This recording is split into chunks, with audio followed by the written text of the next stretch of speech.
What's up, Blizzard Nation? Welcome to Strictly Blizzness, episode 181, Indoor Football League Championship Edition.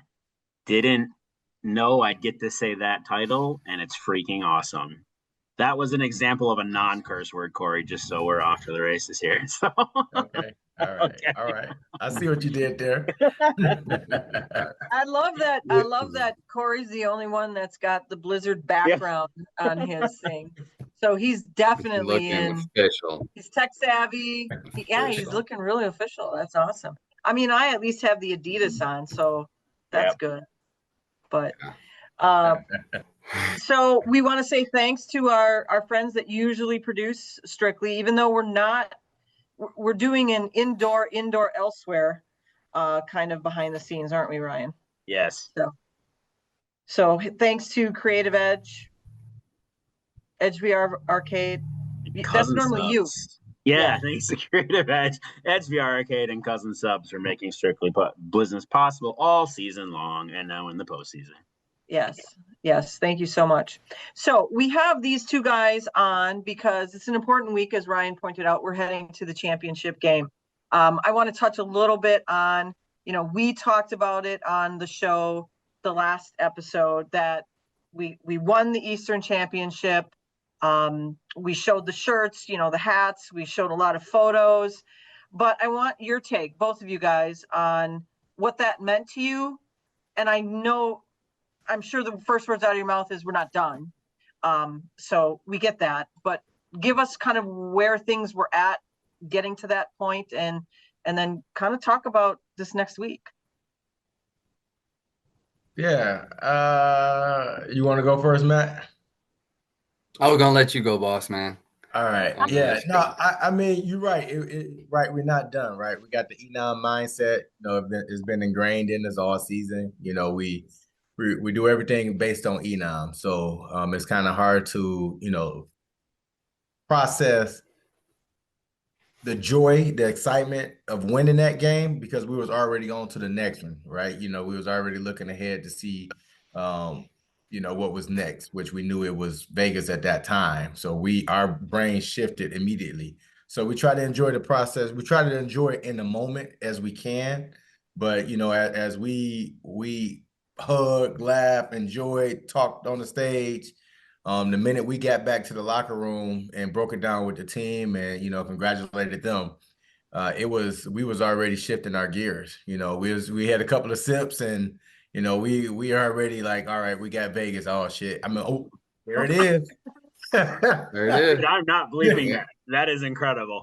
There it is. Oh crap. We got to prepare for them. So like that's like clockwork. Can we start over? Is it a redo? No, it's awesome. There's no redo. There is a redo in indoor football, but this isn't one of them. So yeah, that was our mindset. I mean, it's been nonstop, right? And I know Coach Behrendt probably gonna touch on a little bit from his point of view. Similar, right? It's just been nonstop watching film, trying to prepare, trying to make sure that we're doing our part to put our team in the best position possible to be successful come August 23rd. Matt, and that's just as cliche as it sounds, right? But we try to enjoy the process, but we like what your shirt say. Unfinished Blizzness. That's right. That's what it says. I can't believe I cussed already. Man, we ain't even 3 minutes into the show. Yeah. Hey, some things you're just known for, right? All right, Matt, what's your take on everything? Good. I mean, obviously after the game in Quad City, I mean, it's just one of those moments. It's just your heart drops and it's like everything you work so hard for. It's like, all right, you're getting rewarded with it. But obviously, just like Corey said, man, it's really tough, because in the back of your mind, you're like, okay, there's still one more of the job. It's still unfinished.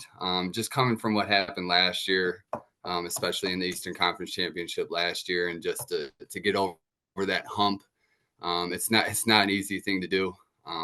Quad City is a very good team. There's a lot of good teams in this league, and it's just to get over that hump. It's a really good feeling. It's a really good feeling. There's no feeling like it just being one of the last 2 teams left. Unless you've been a part of it or you are, it's hard to explain. You put a lot of work in. It's a long season. It's a long IFL season. And then to go throughout the playoffs, it's just longer. It just continues to work. And it's just, but at the same time, the more you win, it's like the easier it is to work, right? Because you're so close to that goal and you just want that end goal. And it's just that one thing at the end. And so I think we're in a good place now. I think we're all on the same page with that one goal, that end goal, and that's championship. But yeah, that moment after in Quad Cities, just rushing the field after that win, it's just, there's nothing like that. And we're going for one more of those this weekend. So let's talk about, since you're on the episode, that one point in the game where you really lost your, as Corey I did. Oh yeah. Illegal forward pass, Green Bay, number 7. The penalty will be enforced from the spot of where the throw occurred and include the loss of down. It'll be 2nd down. Myler trying to make magic on that play. The officials say he was ahead of the line, and remember, no timeouts left for Green Bay, so they can't challenge it. No challenges remaining. And we'll see it here. Yeah, he appeared to be just a hair over the line, but now Green Bay's coaching staff losing their minds. And as you mentioned, no challenges remaining. So this penalty is going to stand no matter what. We're going to have to remember that call, because now this Green Bay offense may be a little flustered.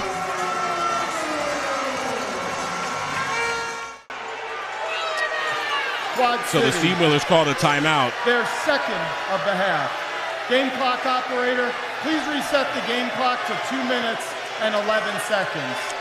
But you mentioned the sideline for Green Bay. Their coaches are irate after that penalty that was just called on them. Remember, the quarterback, in order for it to be, here comes a flag.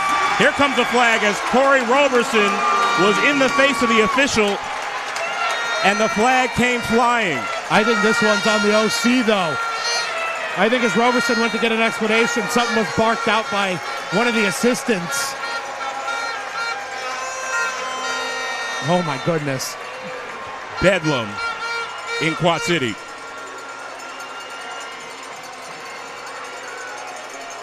You're right, Corey Roberson, you see him right there talking to the official. He's certainly the more level-headed one in the situation.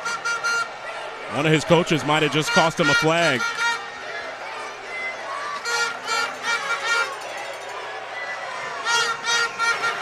After the play was over, there was a sideline violation by the Green Bay assistant coach. That penalty will be enforced 5 yards from the dead ball spot, 3rd down. So not only is it 3rd down in what feels like forever, but now everybody needing to walk on eggshells as this building gets ready to come to life. So Larry and I kept watching it over and over again on Sunday night because we just couldn't believe how animated you were. And we don't even know what words were coming out of your mouth because we assumed we knew a few of them, but it was pretty much telling the ref they were going to cost us the game, I think is what you were saying. I saw our season flash and flash right there. It was unbelievable. Yeah. I mean, I lost. I was very unfortunate. I hate that I let myself, lose out control like that, but it's just one of those plays. It's like, oh my gosh, like, what do we got to do? And it's like, it was tough. Yeah. It was very bad on my part, but, yeah, I was very emotional, but yeah, like I said, I literally saw our season just like kind of flash. Like there's no way that just happened. It's like, to go from, okay, boom, we're about to just end it right there. And it's just like, oh, just go all the way back. Yeah, that was a tough little moment. And then your coach is coming out to find out what's going on. And I think everybody in the stands, because I saw you, Corey, you got to the numbers and he was like, no, come outside the numbers. And you're like, I'm not falling for that. I'm not going outside those numbers. And then all of a sudden you did, and the flag went up and the fans thought it was because of you when it had nothing to do with you. It's about Matt. So Yeah, no, Yeah, that was a nice little show for Quad City. They probably yeah, liked that one. yeah. It was good to see, Coach care, right? Coach Behrendt care, and he wears emotion on his sleeve, and the offensive guys for sure, all the team actually, they rally behind him, but the offensive guys, that's their leader, right? They feel his leader on that side of the ball, and they put a lot of work in. I mean, the number one scoring offense in the league, and to let that call that we know as you watch the film, and maybe y'all got an episode where y'all can flash it right now. I mean, he was a yard and a half behind or whatever. I mean, it wasn't even close. And for that to happen in that moment, right? After everything that has been happening. So, yeah, that was good to see he cared, right? He showed the emotional part. So let's talk about, we always want to say that you really can't and shouldn't have refs decide the game, right? You need to be a couple scores ahead. You need to have your offense firing, your defense firing, so that you do get the stops and you do get the points. And you guys are up against a team that's got some pretty good accolades themselves. I mean, you guys want to talk about who we're going up against? I mean, because we might be number one offense, but aren't they number two? Mm-hmm. Yeah, no. Mike Davis and Chin, they do a great job over there. They've done a great job the past few years. They've continued to build the process. I want to say this is Chin's second year over there. Having two head coach caliber guys on one staff is remarkable, right? And it speaks volume to the success that they've had this year. And hats off to them. It's going to be a well-coached game on their part for sure. We just get props where props is due. They are loaded. They are a loaded team at every position. I mean, even special teams, from the kicker to the kickoff return team. So them guys are loaded, and we got our hands full this weekend. Yeah, a lot of good football players over there. Like Coach said, man, coached very well. Back when I was playing even against Mike Davis, I mean, he always had great players. And I was fortunate enough to play under Chin. And I know how smart he is with the X's and O's, and how good he is at scheming. And then just to add the athletes that they have, it's going to be a fun matchup. It's going to be a lot of fun matchup. I mean, being the last two teams, it's what you expect. It's what you want. So, like I said, it's going to be a lot of fun. It'll be a lot of fun. Yeah, I think that's what fans want, right? I mean, they want a well-played game. They don't want a blowout. I mean, some fans do. They'd love to see a blowout. But to me, please don't have it come down to the last 10 seconds of the game. I'm just going to say that out loud. We need to let's just have it rolling, okay? Let's have it in control. Exactly. Indoor game gets crazy. Y'all know more than anybody. It does. It's a crazy game. So when you guys are practicing, obviously you've seen a lot of film, but do you have any keys to the game that you guys are really concentrating on and making sure you have in place? Yeah. I mean, it's never underestimate your opponent, right? So them guys over there, they're gonna play hard. They are very deserving of being what they are. No turnovers. We want to make sure we protect the ball security. So no turnovers and no big plays on defense. Those are, the major factors. Offenses and actually teams, period. They thrive on big plays, and that translates to the other side of the ball as well. If your offense make a big play, defense going out there. Although it didn't happen for us this last game, our offense made big play after big play after big play, and they continue to do it. Defense just couldn't, we just couldn't get there. But our special team showed up for us as well. So that was great to see. But yeah, just no big plays and protect the ball. Ball security, that's going to be huge for us. And stay consistent. One of the things that we have said on Blizzness for however long we've been doing this, the teams that we've always seen on top, Sioux Falls as an example, Arizona as an example, we would say that they just knew how to move the ball. They just incrementally kept going down the field, and they'd always get the touchdown, and then they'd always get the stop. And I have to say, you guys, that these last two seasons, that's been us. We've been more of a systematic team. We've been tackling stuff when no pun intended, when we need to, stopping it. I think we're one of the top, if not the top, in third down conversions. I mean, you guys, you make it look easy, and I know that it's not, and there's a lot that goes into everything that you do. Can you guys talk about changed anything in your mentality, or this is just the squad to make this season happen?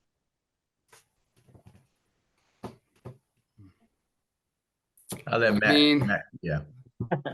I mean, I don't know. It's tough to say if we changed anything. I don't know. I just think me and Coach, we just continue to grow every year, just coming from last year. Us being together for about 4 or 5 years now. I think that helps. I mean, I think we got a solid foundation, which is huge in a football team and program. So just having that solid foundation, and then, I mean, just the players around us these past couple of years, we've had a lot of very good playmakers. It helps a lot when you got one of the best quarterbacks to ever play the game on your team. To say that, I mean, that helps a lot. Because we know football, that's the most important position, I would think, in football and sports. So that helps.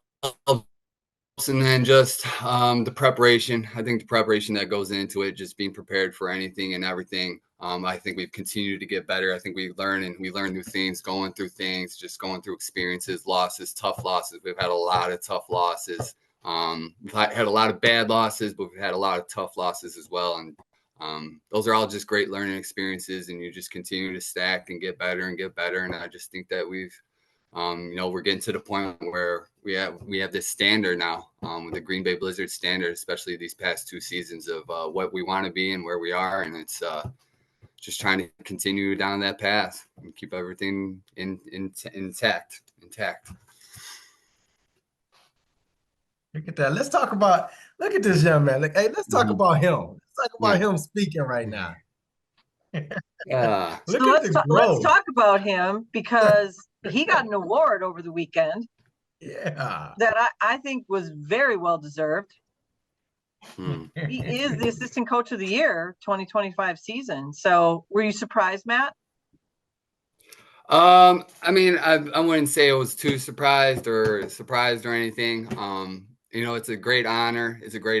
But like Coach Robe says, like he's been in this position. It's really the greatest, just team award. So I'm so happy for the offense, because it's them.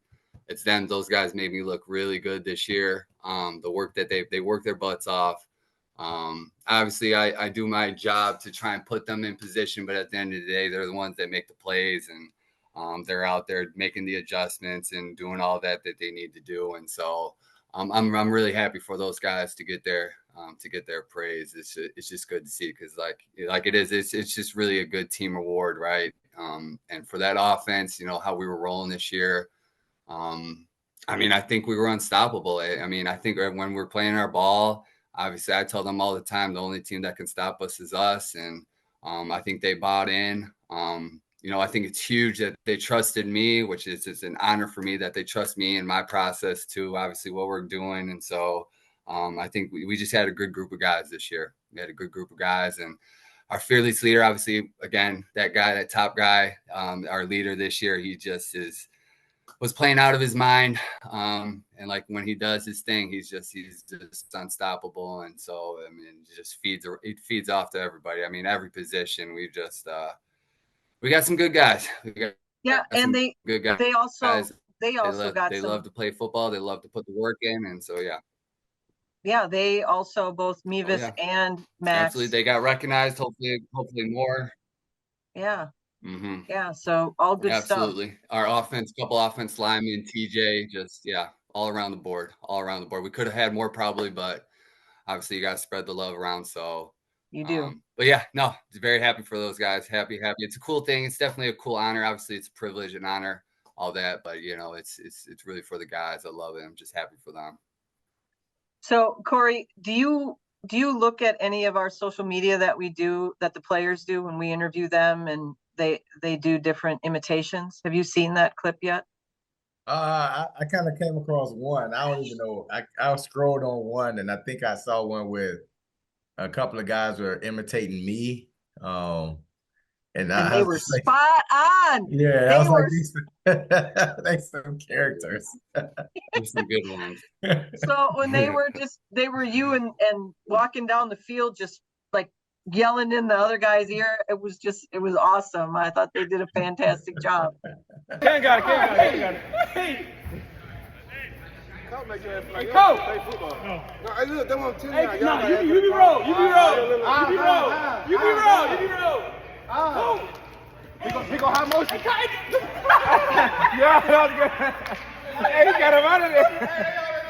That was out of there. No, you gotta say it. Get set. What that? Get your over here. Yeah, 20. So what the f*** you doing? Hey, no, this is sadly when the defense give over touchdown. Hold on, how long you been here again? And Coach Rose get to the person that messed up. Making rookie mistakes? Y'all been having a lot to edit. Oh. Hey.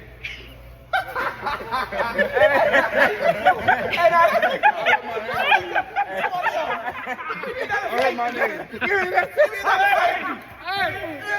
Hey, cheers. Take, you don't know what he's doing. Get him out. Give me somebody new. But, why I bring that up is they see your intensity, right? And as a head coach, you have to be intense. And there's a time to be intense and there's a time not to. And I just want to tell people about, like, right at the end of the game in Quad Cities, at one point, there was a not so good thing that happened from a defense perspective. And they got a touchdown in the last couple, under the minute that was left in the game. And I heard you come into the bench. Where's that defense at? Where are they at? Get them in here. And you wanted like everybody there right now. And I'm thinking, the game is almost over, coach. We don't have time for this. But that intensity and what you bring to the table, I think speaks volumes, both on the field and then off the field, not just in the bench area, but what these guys have to go through. You've definitely helped to lead them to success, but not all of these players will be here next year, for whatever reason. They're done with football or what have you. What kind of takeaways do you want them to have from that intensity as men, not just players, but as men? What are you trying to translate there to them?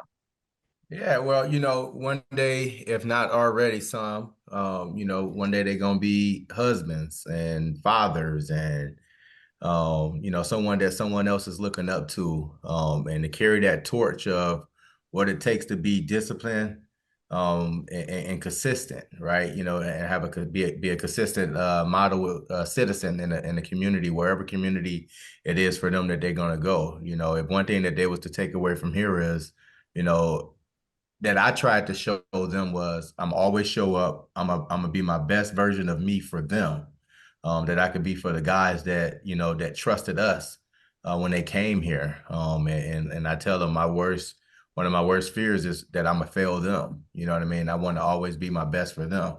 And I'm gonna always fall short of perfection. But at the end of the day, they could see me as a consistent role model. I would bring my kids around and see my wife around. I encourage our coaches or our players to bring their families around as well, because that's the atmosphere that, we start with the Trinkler family, who owns the team. You all, that's what you guys embrace as well as a family. So, why wouldn't we continue to carry that on down from a coaching staff to our players? So, we have our pyramid that we talk about in the beginning of the year. Faith, we pray. We believe in God, and we respect everyone else and what they believe in as well. But we pray, and we allow everyone to have their whatever their religion is and belief. But we faith, family, football, friends, and community, and yourself. On that pyramid, we got the top 5. So we always start off with faith. Number 2 is family. Football is number 3. So in any decision that I make and the better good for the team, we always go off for that. And if I'm not jeopardizing number 1, we go to number 2. If I'm not jeopardizing number 2, we go to number 3. And we just had a situation that one of our players just had a baby over the past weekend, and that's his family. We getting ready to play for a championship, but we understand family come before football. You got to do what you got to do. It stinks for us as an organization, But if we could stay consistent with that pyramid, how can we ever make the wrong decision? Absolutely. And one of the things that you just said, you don't want to fail them. Fail them does not mean they always agree with you, right? Absolutely. Because if they always agree with you, then you are failing them, because you have to be able to challenge them at some of the things that they do. And sometimes, all of us have been around football enough. There's decisions that aren't that great that get made, and there's words that come out that shouldn't, and what have you. So, I think it speaks volumes that failing somebody does not always mean you're the nice guy. Sometimes Right. you got to tell people how it is, and you got to, set the record straight, what have you. I literally today, I almost ran through a wall for these guys. Literally. Because he didn't know There it is was footage, there. no worries. There is footage. There is no worries. You will see it. Oh, You will see it. We have footage.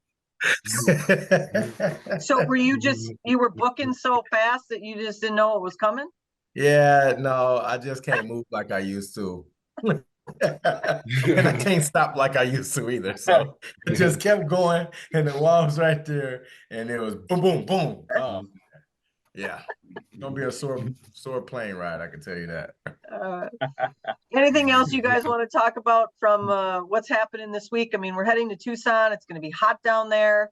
You guys are going to be on the field come Saturday night. You got prep work that still has to be done. We got lots of work to do yet this week. Like you said, we're traveling Wednesday. We have fans, Ryan, that are coming to watch the game on Saturday. Where are they going to be watching it? I'll be close to 300 of them at Marcus Theaters, which is crazy. So pretty awesome. So that many people gathered at 9:30 on a Saturday night to watch the game here is cool. And thanks to the Trinklers, Echo, and Corey, a lot of our staff who have busted their butt for this thing will be at the game. So I wanted to shout out 6 of them. So 3 Tylers. We made it really easy. So 3 Tylers. Rain, Seth, and Ethan will be out at Marcus Theaters on the east side, ensuring the stream's set up, the audio is good, just answering questions. Anybody that's picking up playoff swag that came in, which is pretty cool to have. A lot of these people do unpaid internships for us, and no different than Corey and Matt have talked about culture. Like, when you guys step out there on Saturday, enjoy this thing. Like, I've had so many sponsors this week as I'm working on renewals because that's the season I'm in. And that man who coaches our team yesterday pulled me out of my comfort zone and made me take a lunch instead of sit at my computer. And Corey, enjoy this, right? Like, don't take it for granted. Go win the game. Somebody's going to win and lose. It's a football game, but like it is in Blizzard Nation. Like, don't take it for granted that we have this thing in our community. Thanks to Larry and Kathy, and thanks to people like Matt and Corey busting their butt, and thanks to 30 unpaid interns you don't see on game day. Pretty incredible to be here in this moment, and I've done it the right way. So yeah. Can you take your own advice? No. Actually, everybody on this Zoom knows, like, I watched the Quad Cities game, about puked 6 times, and saw sides of Corey and Matt I will never unsee. And I don't mean butts, I just mean crazy attitudes. So. Yeah. Well, I think, Ryan, It's really a lot of the opportunities that we have is because of your hard work as well. So don't underestimate the value of our admin staff, because there is quite a bit that they do behind the scenes. And that's what this show is about, right? It's to capture everything that people work on that doesn't necessarily get thanked. And it's to show that there's other sides to the football side. The football side is very important. Obviously, we don't have a team if we don't have a football team, right? So you have to have a team, and it's always easier to sell things when you're winning. But you can't take it for granted, right? And the IFL network has helped the league this year. It's helped to make us have that product and the look. And now, as we expand into 26 and 27, it's going to become even more important to keep that look consistent and that feel consistent. And it's guys like you, Ryan, that help do that for the rest of the league, so that we do have the right look on the field, so that we do have people in the seats, so that we do have the excitement of the crowd and what have you. So kudos to you as well. I appreciate that. I'm just super grateful for getting to work for you and Larry and Matt and Corey, you did an incredible thing. Like, the numbers don't lie. Like, outside of 6 seconds, you were perfect at home, which makes you a playoff team every year. And that's ridiculous, right? And we talk about all the, I mean, I think people just sit and think Kathy and Ryan fire lasers and make it snow and bring in bands. Like, it was literally 8-1 at home. Just think about that experience you provided fans. I hope you guys are proud of that, right? And Well, at a neutral site. This, shy of that 6 seconds, at the 11-second mark, Kevin turned to me and said, "You guys got us." They were going to lose. Yeah. It's great. He was done. He was like, "You guys got us." Just, I get the opportunity to thank the rest center folks, and I just like it. What an amazing run. I hope you guys, again, I'll take my own medicine and enjoy it when we get to Tucson, but like, enjoy it, handle business, but you guys should be really, really proud of what you've done. I appreciate it. Appreciate it. Thank you so much. Hey, what I heard, Ryan, was I heard a lot of thank yous. I heard a lot of, good jobs. So there's one more thing that you have to do. It's these black jerseys with green numbers on there that's sitting out there somewhere. It's only been 6 years we've been trying to get. He literally took his shot while we were recording. It's great. So it never ends. It never ends. See, you weren't happy with the ones you got this year. We got close. I'm proud of you, and you got the cancer ones. I mean, they have pink. They got pink numbers. We were looking. We were looking like a green and white cow too. So. Yeah, we had the cow jerseys too. We had some good ones. All right, I quit. I can't do that. All right, sorry. All I can say is there are new jerseys on the horizon. We'll just leave it at that. So, all right, we'll see. We'll see if Corey gets his way. We'll see. All right. Well, guys, thank you for your time. We appreciate it. Good luck on Saturday.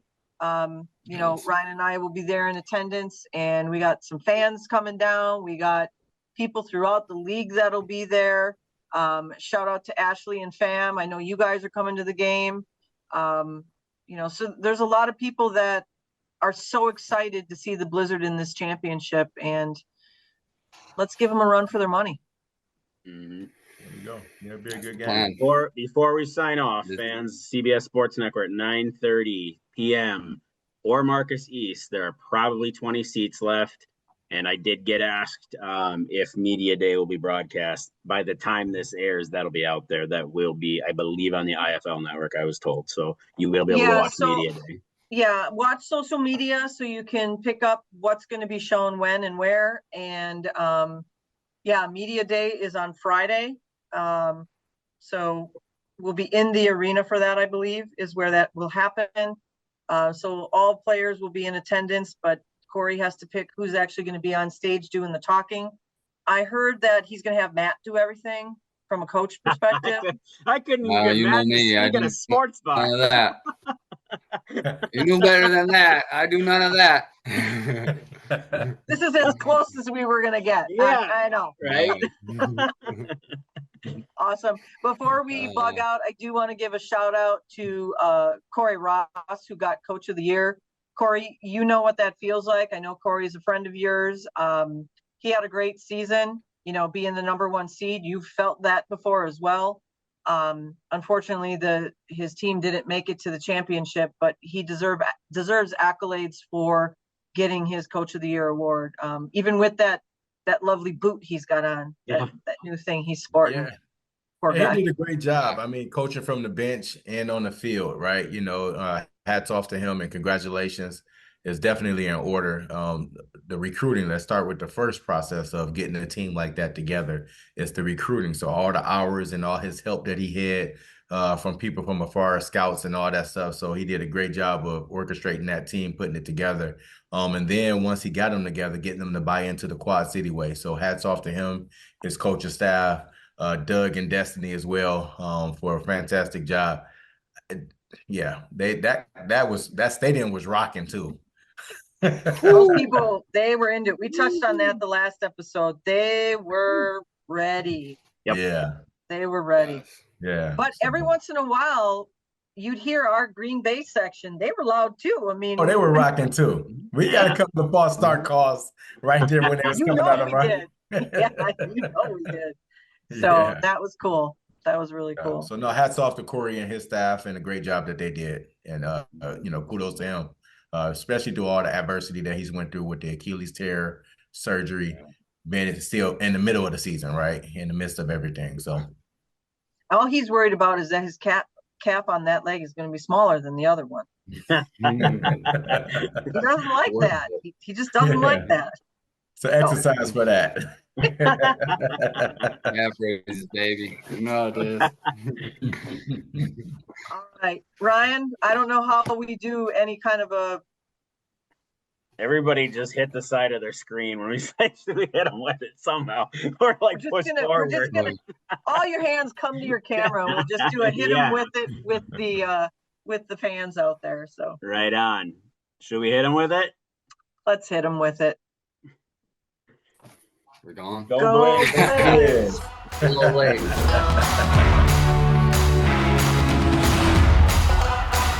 Don't forget to like, follow, subscribe, share, and ring that notification bell to get all of our content in your inbox.